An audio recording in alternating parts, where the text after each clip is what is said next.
What is going on out there, peeps? Man, there's a lot of strange movement happening in the gold and silver market. And the funny thing is, if we think like these whales, these so-called elite, if we think like they do, you can find a way to benefit on the gold and silver market. Okay, so we're gonna go over a few things, but I want to bring some stuff to your attention and then comment on them as we go along. But real quickly, as you know, we have Pimpy's Investment Chat, same name as the YouTube channel. In here, we talk about investment opportunities, no politics. Bring the politics over to here, which is the hidden things in front of your eyes. Politics, NESARA, GESARA, and things that some people consider to be a conspiracy. Bring it all over here, okay? I got a Twitter account. The link is in the description. Come join me over there as well. Let's get into what's going on.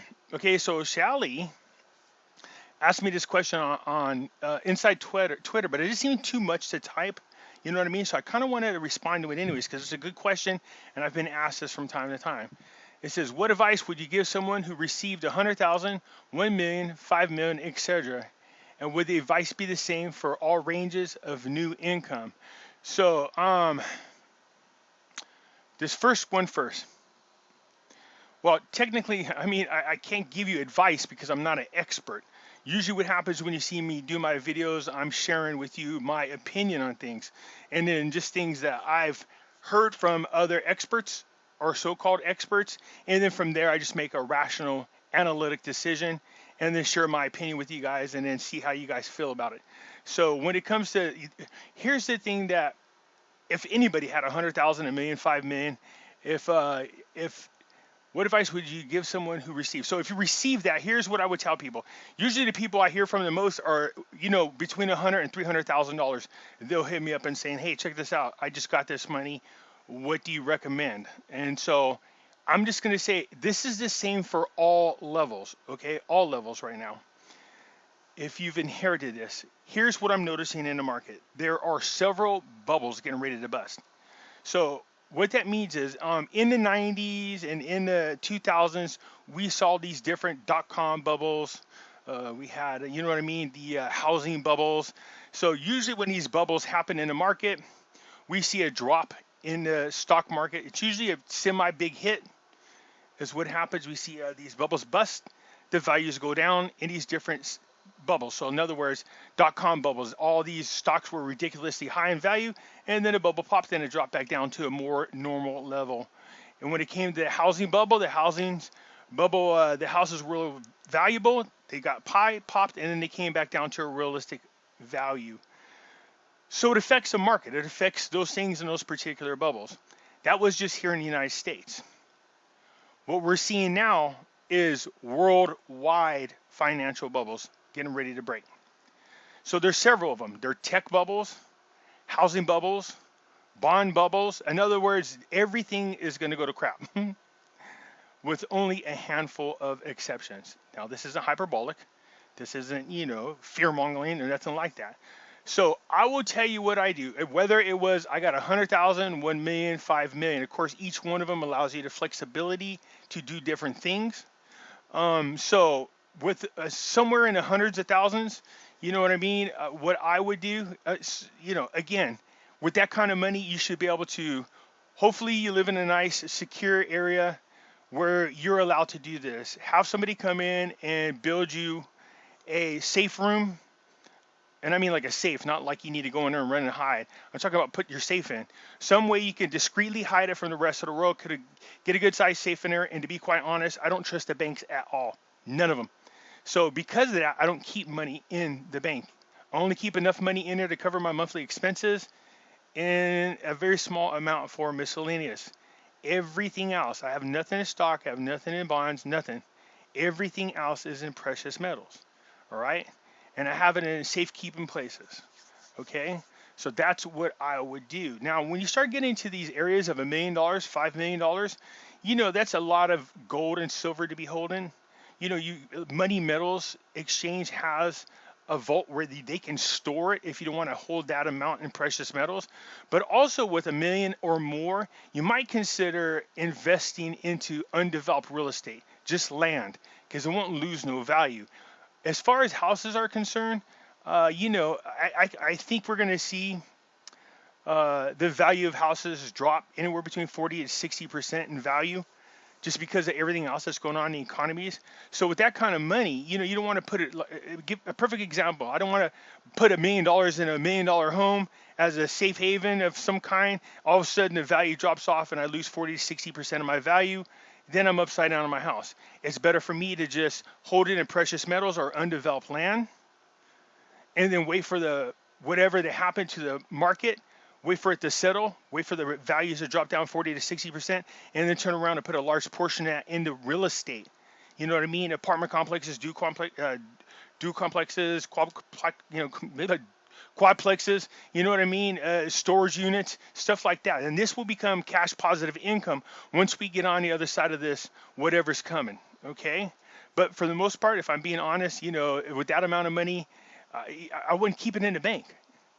You know what I mean? Even if you don't want to buy precious metals, I just don't trust the banks. So, you know, hopefully with that kind of money, you obviously would live in a nice, safe neighborhood, and you can afford to put a hidden room somewhere in your house and just store your stuff there. But for the most part, I wouldn't keep it in money.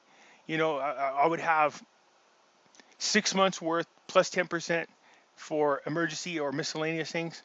And then the rest would be literally all in precious metals. I kid you not, 80-20% split. 80% of my holdings is silver, 20% in gold. Okay, that's what I would do with those amounts of money. Because people go, well, when an RV happens, Pimpy, what are you going to do? I was like, after I pay off on, you know, all my bills or do what I need to do, fix up my house, make sure everything is secure, then I would absolutely, positively have a safe room built and put it all in precious metals. I wasn't exaggerating. That's exactly what I would do. I just don't trust what's going on everywhere.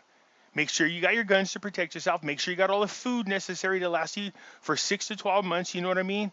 Make sure you have all those types of things. Dry storage for rice, beans, just in case. There's nothing wrong with being prepared for the worst and nothing happens. It's better off that way.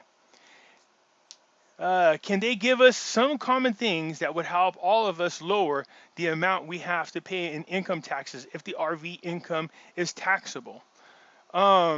You know, I had a tax expert come on one time, and as way back when I first was doing my videos, and I was terrible at learning how to do YouTube, and I accidentally deleted this particular video. So what I need to do again is reach out to any tax expert that knows anything about Forex, gold, silver, precious metals, and, you know, kind of give us a general idea of what we can do to help lower our taxes if we indeed have them. What you want to do is keep your fingers crossed that Trump does do away with capital gains tax. Then you don't have to pay any federal tax, and then you're only going to be paying with your local state tax. And if you want to avoid that, then just move over to a state that has no state tax, and you'll be a really, really happy camper. Okay. So what's going on? It's crazy because what's going on in gold and silver? We keep seeing it teetering anywhere from about, I don't know, 940, gets down to about as low as 930 or 1,930, and it shoots right back up almost to 2,000. You've seen this going up and down. I've spoken about it many times. Silver's doing the same thing. It's going up near $30 and it drops down to about $26 or so. So this is what I was talking about, them trying to shake out all the speculators. So don't fall for that. You guys buy on the dip, okay, really. Because I want to show you what's going on. There is a lot of manipulation going on. And I was listening to this guy talk about there's some strange things happening on the COMEX futures. Okay, I want you to hear what he has to say. They want to comment on it, okay? And then it's come straight down. But if we look at silver here on the metals exchange report, or I'm sorry, delivery notice report, it popped on 6,500 contracts. Now, 6,500 contracts is quite a bit of metal. Let's actually do this on the calculator real quick. So this is 5,000 ounce silver. We'll do 6,545 times 5,000 ounce. And we get a healthy 32 million ounces. We saw about 70 or so, even a little bit more than that, 70 million ounces delivered in July. And we saw the price go up from 19 to what was it, almost 29. It challenged $30. So we're seeing millions of ounces of silver moving around pretty frequently.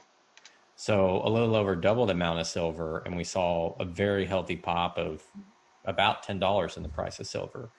We've seen just slightly less than that come in here in September, and the price really hasn't gone anywhere. It's trading exactly where it was when the deliveries came in. Yeah, that doesn't make a lot of sense. Now, it could be a delay. We could see in a couple of days silver pop up again. It would not surprise me if silver pops up again, and we see the price challenge the $30 mark. I didn't think that was going to happen because a lot of the open interest had vacated silver. So we look here, not a lot of open interest for September. Most of it's moved to December. Of course, September's not the active contract anymore, but a lot of that interest had rolled over to the active December contract, as we got closer to September. So I didn't expect a lot of deliveries, but we've actually had a healthy amount of deliveries as a percentage of overall interest in both silver and gold, and it's not affecting the price. That seems a wee bit fishy to me. It does seem fishy. Usually when you see large amounts of gold and silver moving, it affects the price that we see on the market. But for some reason, recently, this didn't happen. So again, you have to question, why is that? If we see large movements in gold and silver, why is this not affecting the price? Me. So again, people are coming in, maybe using paper to short it, but the silver and gold should go up. So I would expect to see both of them go up in the next few days, but that seems, it just seems a little bit fishy. Something else very interesting going on in gold is it appears that people are coming into gold and literally trying to get gold the same day with gold contracts. So I'm going to show you something. Yeah, usually what happens is you have to hold it for X amount of days. So you buy gold over there at the COMEX, they'll tell you T10, T30, T45, which is how much time you have to wait until they actually ship out your delivery. There's a lot of people demanding it delivered same day. What's that tell you? There's something going on here in September. August 28th was the last day to roll over a contract from September to December in gold, meaning if you didn't want to deliver on September contract or do cash settlement either way, then you would roll over to December. And so the last day we said we saw a total of 3,070 contracts would stick in September, where it's either delivery or maybe cash settlement or whatever the case would be, but it wouldn't roll to December. So keep that in mind, 3,070. If we go to the issues report for gold, we've had 3,124 delivered contracts. So that 3,124 delivered contracts is more than the actual open interest for that September contract. So what that means is people, instead of waiting, want a same day delivery. So in gold, what's happening there? We have an extra 54 contracts that people have apparently gotten delivery on that weren't in the open interest. So are they posting, a contract to get immediate delivery above and beyond what was there at the beginning of the month? That question needs to be answered. How does this work? If you've only got 3,070 contracts, but you've already delivered 3,124 gold, and the number is going to continue to rise as we go through the month, it may end up at 4,000 or more than that. How can you do that when you only had this much open interest left for the September contract? What kind of contracts being posted? If September's not actively trading anymore, and it's December is the active contract, how does that work? Again, behind the scenes, something fishy is going on in gold. Yeah, in my opinion, what I think they're trying to do is handle their business without a lot of attention being drawn to it. And you know what I mean? People are trying to get their gold to them ASAP. Okay, but if there's too much attention on this, especially on these reports, it could trigger a flood of people going over to precious metals, which they're trying to avoid. So let's listen to our buddies over there at SD Bullion give this report because it's very interesting. Again, we're going to talk about this. The September stopped COMEX silver futures contract figure came in as the second largest amount over the last decade and a half of time, as by the end of this month, potentially over 42 million ounces of fractionally reserved silver bullion may swap ownership. People are moving. They're making their moves. Late last week, we were happy to learn, mostly being Ohio natives ourselves, that the Ohio Police and Fire Pension Fund has decided to allocate 5% of its nearly $16 billion portfolio into gold. While around $800 million from this fund chasing just over 12 metric tons of gold bullion may not sound like much, it is the trend that matters here. If institutional investors want to buy gold, there's a huge amount of mutual funds, pension funds, sovereign wealth funds, health insurance, hedge funds, private equity funds. And this is what they're saying. So if an investor, if you want to buy some as an individual, look at all these mutual funds, again, pay attention to what they do, not what they say. Look at all these mutual funds, pension funds, health insurances, all moving over into gold. I told you this is a great time to invest. And potential flows that could go toward gold, and only so much gold to go around. Eventually, if we see many flows come to gold, the price is going to have to rise exponentially. Yes, it is. This is why we're way ahead of the curve, you guys. So when you see the market go up and down, don't trip. Buy when you can. Buy on the dip. But if you're holding a lot, because I have several, you have several hundreds of thousands of dollars worth of both gold and silver. So to you, when the price moves up and down, like especially on gold, like $20 or so, it looks like a huge loss to you, but it's not a loss. Just hang tight. I'm telling you, I brought this up before. We are riding bodacious, 6.5 on an 8-second ride. Silver and gold mining analyst Jeff Clark published some interesting news this week regarding both potential and already large institutional fund flows into the precious metals investment arena already in the first half of 2020. The potential of institutional flows to gold in a world of central banks wanting more inflation while also pinning interest rates at 5,000-year low levels for many years to come. This trend has the ability to throttle gold and silver spot prices into a herd-driven mania to come. Here are some bullet points Jeff recently published that are of recent importance. He writes, "The shift has started. Unbeknown to many investors, in addition to Warren Buffett, a plethora of hedge funds entered the gold and silver market in the second quarter. Ray Dalio's hedge fund, Bridgewater Associates, poured over $400 million into gold ETFs in Q2.